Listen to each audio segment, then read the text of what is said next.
Europeans have always shit on themselves. Ancient Romans didn't just shit in public, they ritualized it. The vomitorium myth? Not quite true, but they did host banquets where guests gorged themselves, vomited on command, and then kept eating. Many triclinium-style dining rooms had chamber pots.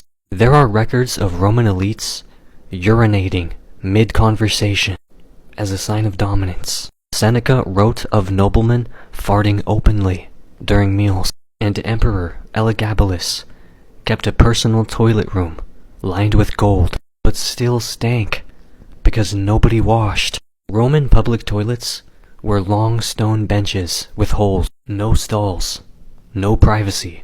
You sat next to strangers, sometimes elbow to elbow, and wiped with a communal sponge on a stick dipped in salt water. Archaeological findings and common sense show these sponges transmitted parasites and fecal bacteria between users. An entire empire that thought reusing the butt stick was sanitary. Medieval Europe saw the collapse of even that low standard. Most cities had no sewer systems. People defecated in moats, streets, hallways, and castle corners. The word garderobe referred to both a closet for clothes and a toilet, because they believed that the stench kept moths away. The clothes absorbed the smell. London streets were so packed with feces that laws had to be passed to keep butchers from dumping animal guts into the roads, because people were already slipping in shit, and they still ate with their bare hands. Rats didn't cause the plague. European filth did. Waste piled in corners, alleys, cellars. Some cities reported 6 feet tall mounds of human and animal waste. Fecal bacteria mixed with rotting food, spoiled water, and corpses. European doctors refused to wash or wipe between surgeries, handled plague victims barehanded, and blamed the smell on bad humors in the air, not the open sewage. King Louis XIV held court in a palace without bathrooms. Nobles shat in fireplaces, on stairwells, behind curtains. Servants regularly had to scrape dried feces off the marble. Even the gardens had designated crapping zones.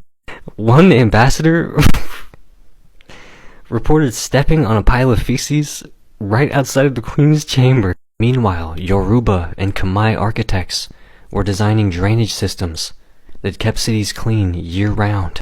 By the 18th century, many Europeans still didn't own underwear. They rarely washed. French aristocrats would perfume over unwashed skin until lice fell out of their powdered wigs. Laundry was dangerous because it required boiling water.